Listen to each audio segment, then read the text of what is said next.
तो हेलो दोस्तों, आज का वीडियो स्टार्ट करने से पहले मैं एक चीज़ आप सभी से रिक्वेस्ट करना चाहूँगी। चाहे आप किसी के भी फैन हो, वीडियो को लास्ट तक देखिएगा और समझिएगा, तब कमेंट कीजिएगा।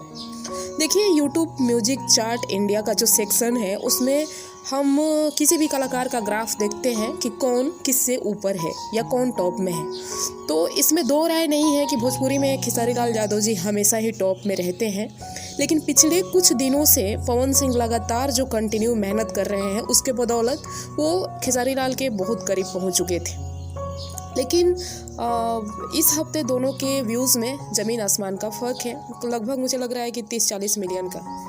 तो एक चीज़ हम आपको बताएंगे कि पवन सिंह जी का जो इस सप्ताह जो टोटल व्यूज़ मिला है वो 150 मिलियन और पिछले 28 दिनों में 518 मिलियन का व्यूज़ था। लेकिन आप नोटिस कीजिएगा कि आप इस सप्ताह का व्यूज़ या पिछले 28 दिनों का रिकॉर्ड लिस्ट देखेंगे तो उसमें कहीं भी आपको टी सीरीज़ वाला गाना तुम्हारे सिवा सॉन्ग को मेंशन नहीं किया गया है। जबकि टी सीरीज़ का जो गाना है वो मुझे लग रहा है कि क्रॉस यूट्यूब पे 25 मिलियन के से ऊपर ही है या 30 के आसपास होगा।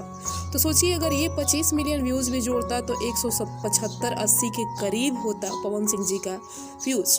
तो ऐसा क्यों होता है और यूट्यूब ऐसा क्यों करता है मुझे नहीं पता। इसके बारे में खैर मैं नहीं बता सकती, लेकिन कहीं ना कहीं कई बार ऐसे मुझे लगा है कि पवन सिंह के कुछ व्यूज़ को डाउन कर दिया जाता है, कभी जोड़ा ही नहीं जाता किसी गाने को। तो ये तो एक तरह से नाइंसाफ़ी हुई, क्योंकि लगातार जो गाने बज रहे हैं जिस तरह से पवन सिंह जी का, अभी धनी हो सब धन नंबर 3 पर टेंड कर रहा है, गोदी में लेके वाला जो गाना है वो नंबर 7 पर पूरे इंडिया में है।